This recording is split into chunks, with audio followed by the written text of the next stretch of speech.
Starting us off at number 5, we've got the Pied Piper. We all know the legend of the Pied Piper at this point. This legend slash fairy tale dates way back and has different regional variations. Some say that the flautist drew snakes away from a town, others say it was rats. In various versions of the stories, Mr. Pied Piper can be portrayed as generous, greedy, benevolent, or evil. It's all up to the storyteller. However, in Transylvania's version, he was a terrifying hypnotist. See, at some point, there was an abundance of rats in a small German town. The townsfolk didn't know what to do until the Pied Piper showed up. Using his bewitching tunes, he paraded the rats out of town, never to return. He came back to the village expecting to be lauded as a hero and paid a sum of money, and neither of these things happened. He did his very best to convince the townsfolk that his services were worth their weight in gold, but they never did pay him. This made him quite upset. Leaving the town, he came up with a horrible revenge scheme. The next week, he returned, musical instrument in hand. This time, the goal was not rats or other pests. No, he wanted to lure away the town's children. And so he did, playing a new, hypnotizing song that tugged at the hearts and minds of all the kids around. He once again paraded out of town, but this time with their future in tow. By the time all the adults realized what had happened, it was too late. What did the Pied Piper do with these children? Well, there are different theories. A particularly grim idea is that he led them all right off a cliff, like human lemmings.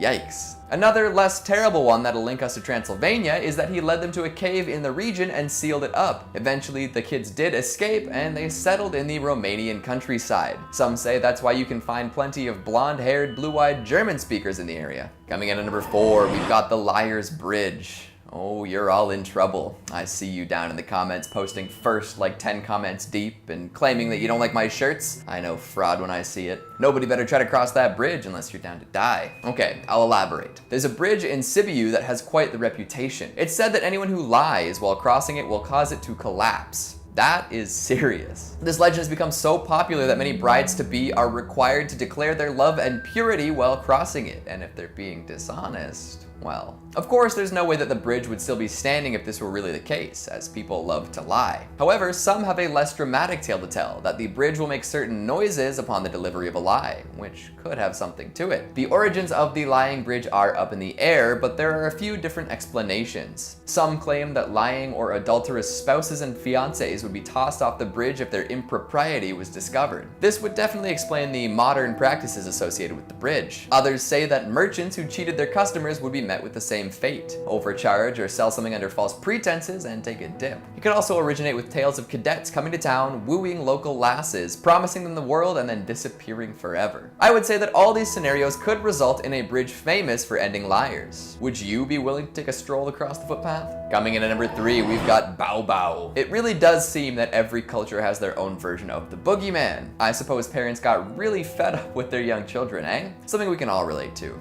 Baobao is exactly that, a Romanian boogeyman. However, I find this figure to be even scarier than lots of the other children snatchers. See, the Baobao stays in the same home as the kids. This cloaked figure is believed to appear whenever children misbehave and is always waiting for his chance from a hiding place somewhere in the house. Sometimes it's the broom closet, other times it's the storeroom. Either way, I bet this knowledge scared the daylights out of a bunch of Transylvanian kids. Imagine playing around and coming face to face with the door concealing a mysterious man who will take you away for acting up. With this knowledge, I bet kids were actually quite well behaved.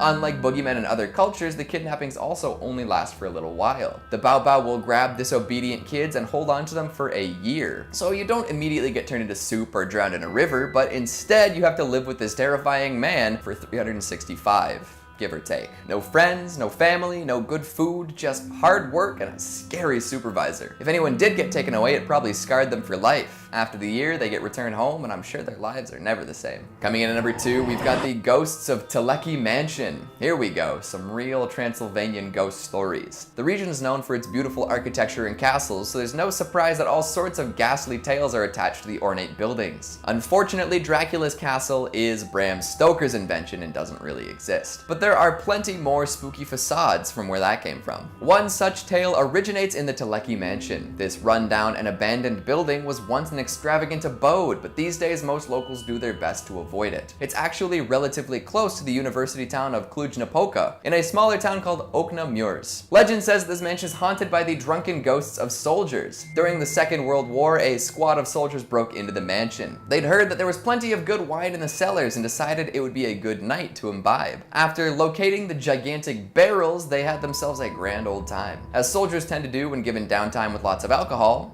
they got drunk. A little too drunk, probably. I say this because they ended up goofing around with their guns and firing them inside of the mansion. After causing a mess and a half, one unlucky marksman hit an unintended target. His bullet pierced one of the gigantic barrels, which started to flood the cellar. In all likelihood, a couple of barrels were probably punctured. Gallons and gallons of wine rushed into the underground room, drowning the soldiers before they could escape. I suppose that's as good a way to go as any, drowning in wine. Although I think the soldiers might have enjoyed it a little bit more if it was in their bellies rather than their lungs. And finally, at number 1, we've got people eating lakes. Sorry to all you Great Lakes swimmers out there, the Transylvanian bodies of water tend to be a little more aggressive than others. Of course, they don't actually eat people, but they drown enough experienced swimmers that folks started to claim that they had an appetite. One such lake is Lake Vendrell, which is known for devouring even the most skillful of swimmers. Remember folks, don't eat before going swimming, always have a buddy, and try to avoid voracious waterways. If the disappearances of swimmers wasn't enough, locals have also been known to find bloody chunks of people floating around. That doesn't usually happen when somebody drowns, right? Another lake famous for consuming is Lesser Lake. Apparently this oversized puddle once drowned an entire town. Something gave way, causing the lake to flood in and envelop everything. Neighboring towns thought the church was celebrating something based on all the noise the bells were making, but nope, the bells were ringing because the church was literally descending under the water. So yeah, you better watch your back around those Transylvanian lakes. They'll grab you before you can say backstroke. Does that change anyone's travel aspirations? Probably not. The spooky mysteries are a big draw for a lot of folks visiting Romania. Just don't go looking for Dracula's castle, eh? Coming in at number 5, we've got the Magalin Monster.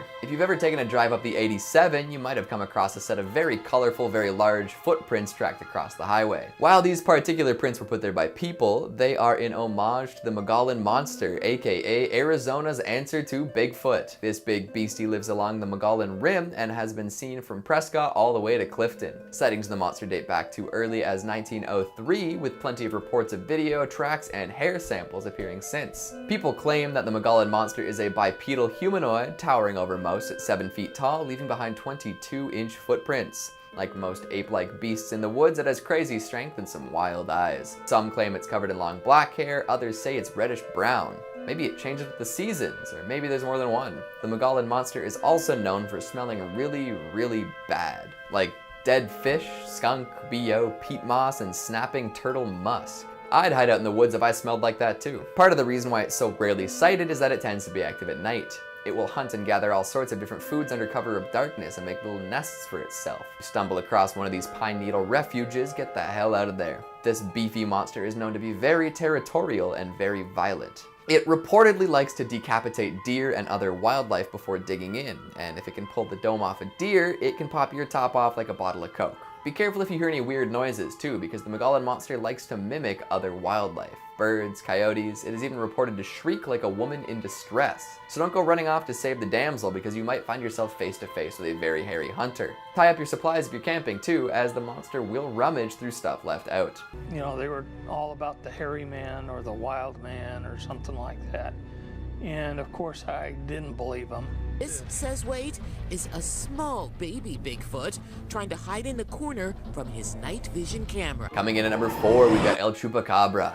Ah, the Southwest classic. Such a strange creature, the Chupacabra. Is it an alien? A demon dog? Something else? Also known as the goat sucker, these cryptids love to feed on livestock, attacking in the night. Farmers and other animal owners have often found these creatures totally hollowed out following particularly dark nights. Common features of the Chupacabra attacks are a complete lack of blood and puncture wounds in the neck and hindquarters. The wounds are always super clean, no signs of struggle or messiness. Sometimes there are weird injuries too. Cattle often have their anuses cored out, and somehow, even with these brutal injuries, no blood is found. Do the goat suckers inject some sort of sedative? Do they have magical powers? We may never know. One theory is that they have wings and descend on their prey and drain them before they have time to react. This would also explain the lack of tracks that accompany Chupacabra attacks. Although, if they were so quick and clever, wouldn't they also attack humans? Maybe our blood just doesn't taste as good. Now, this legend didn't start in Arizona, but now it's quite prevalent. El Chupacabra seems to have originated in Puerto Rico and made its way into Latin America, eventually spreading to the southwestern states. Now you'd be hard-pressed to find an Arizonan without some sort of Chupacabra story. Tucson resident Billy Nubian claims that he saw one attacking his goats late one night. He was startled awake by the panic sounds of his goats bleeding.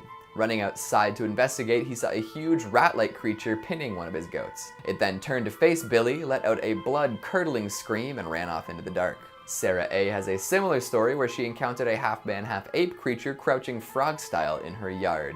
Freaky. Coming in at number 3, we've got Skinwalkers. These Navajo legends have been cited all over, but have quite a reputation in Arizona. Medicine men possessed by spirits having to choose between good and evil. Often hermits being exiled from their communities. They take the forms of many animals and travel through the wastes. If driving through the arid desert at night wasn't unsettling enough, just wait until you hear about what skinwalkers like to do. Often they'll travel alongside lone vehicles in the dark, even when the car is hoofing it. They'll tap on the windows of the vehicle, trying to get the driver's attention. If the driver stops to see what's going on and gets out of their car, it's not likely that they're coming back. Yikes. There are some hot spots that locals try to avoid at night. Apparently there's a ranch that has been given the name Skinwalker Ranch thanks to the huge amounts of reports made, and San Carlos Reservation is also a place most will warn you away from during the night. Although most forests at night have their fair share of spooky denizens. There's one tale of a man camping alone that really makes you question whether a little adventure is worth it or not. He was hiking along with his dog and found an empty cave to set up camp in. As he unpacked his stuff, he noticed some unsettling cave paintings along the walls. Later that same night, he was woken up by his dog ferociously barking. As he sat up to see what was the matter, he saw a malformed creature slinking near the entrance of the cave. Acting quickly, he shot at it with his rifle, but this only stunned the creature. It called out to him, saying that it wanted to help. Sure. At this point, the man grabbed his dog and hightailed it out of there, leaving all his stuff. He hasn't gone back since. Hopefully he didn't leave anything too valuable behind, although he did escape with his dog and his life, which are valuable enough. Coming in at number 2, we've got the Haunted Antique Mall. Back to Tucson for more terror and troubles, there's an old 2-story furniture store that was converted into an antique mall of sorts. You know the kind, set up like a flea market with all sorts of independent booths selling their wares. Well, one day customers were walking around upstairs looking at the assorted antiques, and they heard some clicking noises. One particularly curious antiquer decided to investigate and found the source. An old typewriter. The thing is, no one was around to operate it. The customers who had heard the typing were the only people upstairs. After that, more and more ghostly tales appeared. Furniture that was left neat and tidy at closing would be strewn throughout the aisles the next morning. Radios would increase in volume with no one around. Employees found themselves frozen in place from time to time, experiencing a distortion of time. They would be stuck there as customers passed by in fast or slow motion. Apparitions would appear all over, sometimes appearing as a grinning boy, other times as a mischievous-looking teenager. Nobody knows who these wraiths belong to. After hearing loud crashing noises upstairs but finding nothing displaced, the owners decided it was time to close down the upper level. Now, considering that all sorts of people were bringing in antiques from different sources, it is possible that all these ghosts came from haunted objects. Or it could be that the furniture store itself is haunted. Nobody's come up with concrete proof of the hauntings, but if you ever find yourself antiquing in Tucson, watch out for paranormal activity. And finally, at number 1, the ghosts of Slaughterhouse Canyon. I mean, the name of this canyon should be enough to give into its bad news. Let me say it again. Slaughterhouse Canyon. Come on. The tale that accompanies the terrifying name comes from the gold rush back in the 1800s. A young family moved out to try their hand at striking it rich. However, this plan did not go very well. Soon they were hungry and destitute. The father would often head out for days, searching for food to sustain him and his family. Tragically, one day he never returned. Without the father to keep them fed, the family slowly starved. As their bodies wasted away, so too did their minds. Eventually, the mother couldn't take it anymore. Her children's cries were too much for her to bear. She donned her wedding dress and ritualistically killed her children. Carrying the corpses down to the nearby river, she wept and screamed. After she dropped their bodies into the water, she wandered around until succumbing to starvation soon after. This sad story forever marred the reputation of Slaughterhouse Canyon. Now, if you visit at night, you might be able to hear the pained cries of the murderous Mad Mother. Tragic and terrifying. And there you have it. Arizonan urban legends to keep you up at night and maybe inspire you to visit someday. Coming in at number 5, we've got water blades. While this may be a tale told around the world, it seems to have a strong presence in Italy. Sure, the name sounds cool, maybe even conjuring up some images of wicked aquatic swords, but the reality of water blades is horrific. In fact, if you really like water parks, you might want to skip this entry altogether. I don't want to just ruin them forever for you. We've all heard of razor blades and other assorted sharp objects showing up where they shouldn't. Halloween candy, playground equipment, door handles, and more. But those are all relatively controllable once you've realized the present danger danger. Water blades, on the other hand, will rip and tear until there's nothing left. The urban legend floating around implies that some folks have been fastening razor blades to parts of water slides at popular theme parks in Italy. You can imagine what might happen if someone went slip sliding down one of these horrible traps. Maim is an understatement in cases like these. Thankfully, this urban legend seems to be staunchly set in the false category. For something that purportedly happens quite often, reports of such activity are very rare. The actual affliction of rapidly descending individuals doesn't seem to happen. Still, the legend must be very effective, especially because it seems to get told so often. I suppose the lesson to be learned from this one is be careful using public facilities. Good advice, especially in these days and times. Coming in at number 4, we've got Pure Zanfredas alien encounters. Everyone knows a friend of a friend who claims to have been abducted by aliens, and if not abducted, then maybe they saw a UFO or something. But this Italian security guard has a claim to fame so out there it might as well be in outer space. He says that he was abducted by aliens 5 times over the course of 3 years.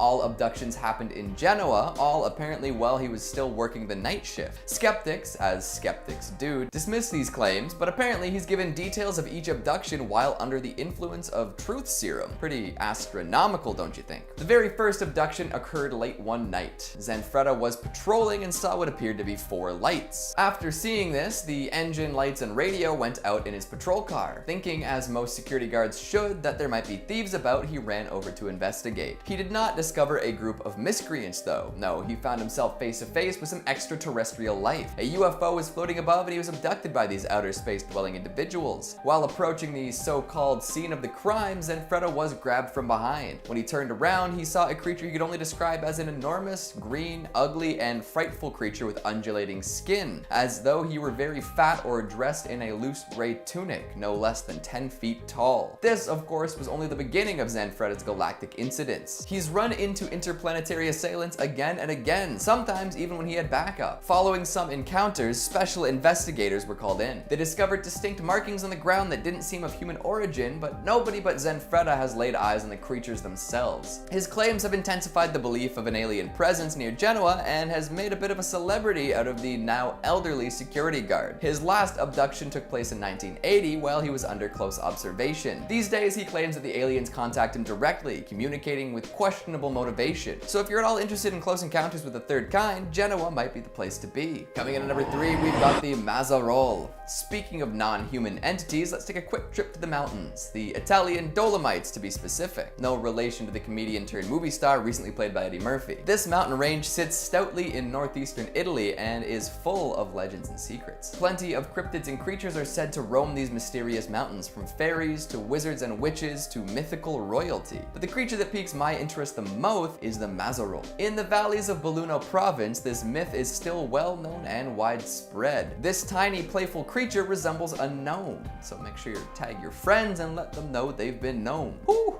Now that I've made my requisite meme reference for the day, I can get to the actual details. This tiny, cap-wearing dude dressed in red wanders around the woods. For him to simply wander would be kind of boring though, so of course there's some darkness to this myth. He loves to find folks traveling around dusk and then lead them astray. Anyone who treads on top of his footprints is compelled by forces unknown to follow them all the way back to the no man's cave, after which they will forget everything about themselves. Many a tourist has fallen victim to the Maserole's mean-spirited trickery. Some legends even say that the Maserole will abduct the occasional individual and make them his slave. The story goes that the gnome managed to steal a young woman away from her village and put her to work. He was kind during this time and taught her many skills: cheese making, butter churning, and more. He even promised to teach her how to extract wax from whey. However, he was never able to complete this final task, as one day a hunter stumbled upon the missing girl and brought her back home. A remedy made from goat's milk brought her memory back, and the girl, overwhelmed with gratitude, taught the villagers how to make cheese and butter. To this day though, nobody has figured out how to extract wax from whey. Maybe someone will seek out the Maserole and find out though. Coming in at number 2, we've got the Witches of Monta Matana. More mountainous mythical monsters are waiting for you. If you make your way out to Monta Matana, you will find world-class hiking and some unexpected extracurriculars. That's right, you can go witch hunting. Years ago, it was said that this mountain was a popular spot for witches to perform rituals and human sacrifices. They practiced their magics upon the crags and cliffs and amassed great fortunes. Reincarnations of these witches are said to return often in search of their material wealth from past lifetimes. The reality of this wealth is often called into question, but that doesn't stop treasure seekers from braving the range. Some of these booty seekers say they've encountered violent witches willing to slit their throats, but have somehow made it out alive. Maybe other proverbial pirates didn't make it out so well. Either way, Monta Matana is well known for magic, and you'd probably be best off if you just avoided making the perilous journey at night, unless you'd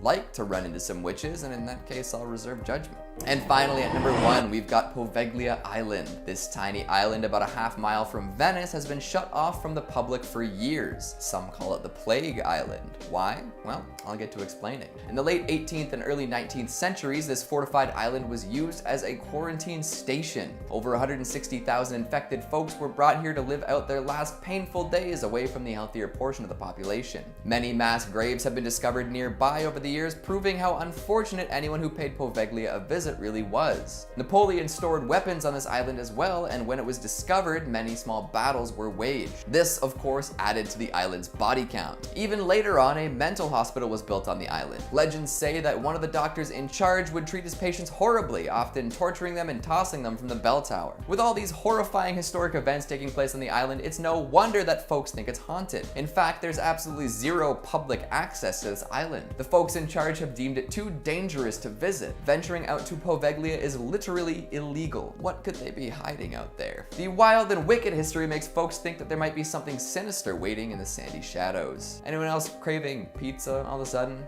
Maybe pasta and parm? Or am I the only one who gets hungry after talking about ghosts? Is that weird? Coming in at number 5, we have the Big Grey Man. Known as the Big Grey Man of Ben Macdhu in Scottish folklore, this creature is said to haunt the summit of Ben Macdhu. Although there have been many sightings of the Big Grey Man, few have actually seen the creature with their eyes. Rather bizarrely, a couple of witnesses claim the creature wears a top hat, and whenever he appears, the sound of loud crunching footsteps echo across the mountains. Some hear singing, others ghostly laughter. Although there have been many sightings of the Big Grey Man, few have actually seen the creature with their eyes. This is due to the fact that the Grey Man is apparently more often felt than physically seen. Climbers experience uncontrolled terror, deep despair, and huge negative energy. Not surprisingly, many walkers feel an overwhelming desire to run away. Some have felt themselves pursued by echoing footsteps. Others are hypnotically drawn to the edge of cliffs. Those people who actually have witnessed the creature describe it to be very thin and over 10 feet tall,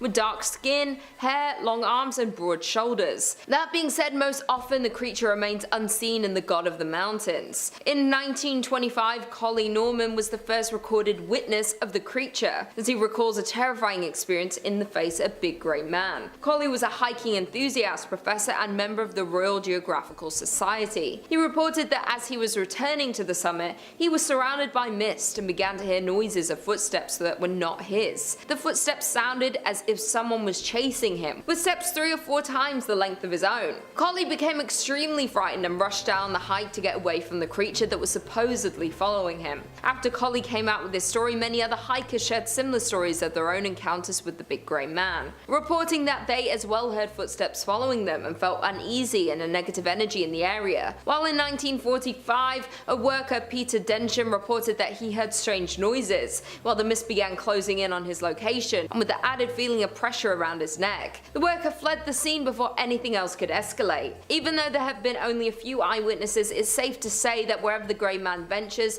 he is accompanied by a sense of irrational panic and dread. In at number 4, we have the Black Shook. Considered the most common urban legend in Britain, we have Black Shook. You can find the Black Shook in the counties of East Anglia, lurking in the graveyards, crossroads, or forests. The Black Shook is described as a large black dog with flaming red eyes. On some accounts, the Black Shook appears to have one eye in the middle of its forehead. The dog varies in size, though has been compared to a large dog to the size of a horse. However, it is generally described as about the size of a mastiff, with shaggy black fur and glowing red eyes. These beasts were known to suddenly appear without warning, then disappear as quickly as they arrived. One of the most notable reports of Black Shook is his appearance at the churches of Bungay and Blythburgh in Suffolk. On August 4th, 1577 at Blythburgh, Black Shuck is said to have burst in through the church doors. He ran up the aisle past a large congregation, attacking a man and a boy and causing the church steeple to collapse through the roof. As the dog left, the beast left scorch marks on the north door, which can be seen at the church to this day. The Black Shuck has a mixed reputation. In the earlier days of the legend, the Shuck was known as a negative omen. In its first encounters, it was even said to have eliminated people directly. Today, the Shuck's reputation has received an unlikely makeover.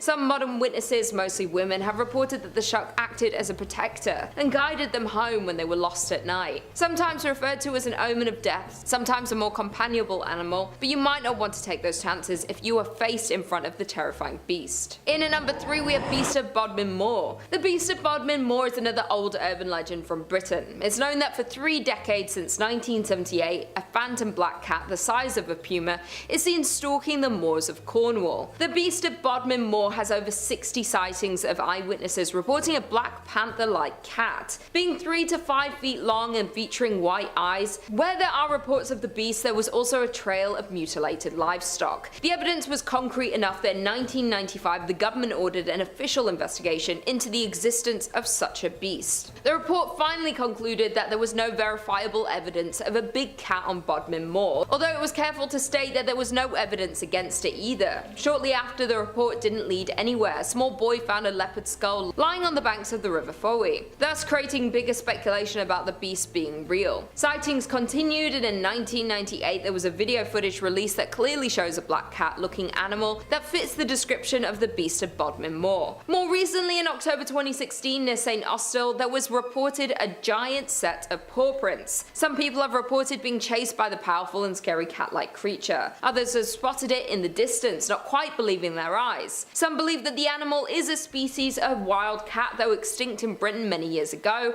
still surviving on the moors of Cornwall. Others blame the paranormal, believing the beast to be a mythical spirit of a creature that roamed Cornwall in the past. In at number 2, we have Owlman of Maranon. A remote church in Cornwall is known to be the home of a half-man, half-owl creature that has been terrifying the locals and tourists since the 1920s. Known as the Owlman of Maranon Smith, the creature is a human-sized owl with large wings, long claws, and glowing eyes. The first sighting of the Owlman was reported in April 1976, where 2 girls on vacation with their family walked down to the old church. When approaching the remote church, they saw what they described as a terrifying birdman with wings and feathers. The girls were so scared by their encounter with the Owlman that their parents decided to end their vacation early and leave Cornwall immediately. There was another sighting 2 years later. At first, the witnesses thought that someone was playing a trick on them, that it was a person dressed up in a costume. Like other reports, they described an abnormally large birdman, silver grey in colour with feathers. They only realised that it wasn't a trick when they saw the creature fly up into the air and disappear.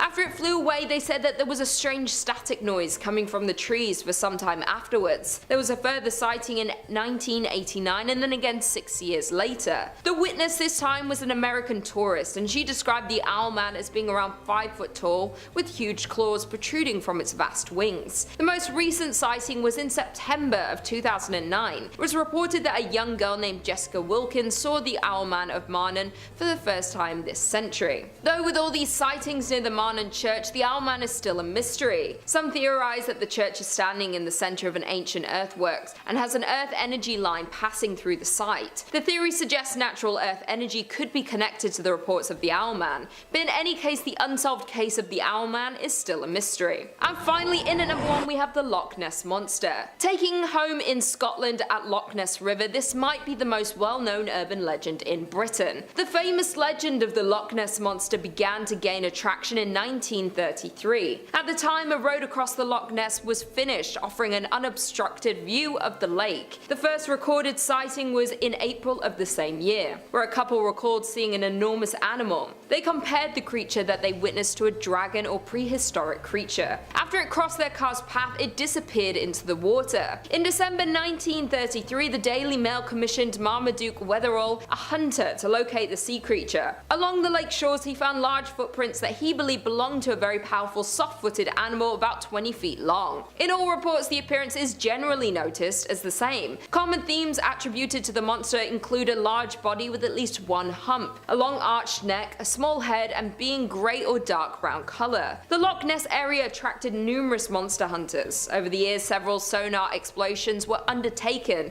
to locate the creature, but none were successful. In addition, numerous photographs allegedly showed the beast, but most were discredited as fake or as depicting other animals or objects. That being said, a satellite image on Apple Maps revealed what appeared to be a large creature around 30 meters long just below the surface of Loch Ness on April 19, 2014. This not only generated the usual hype of claims that it was the Loch Ness Monster, but also served to comfort those who were upset over the earlier speculation that Nessie had disappeared. And to this day, the creature photographed in this image is unidentified. Even though it's not confirmed, with all the reports and witnesses and the fact that most of the Loch Ness River is still unexplored, it's hard not to believe in the legend of Loch Ness Monster.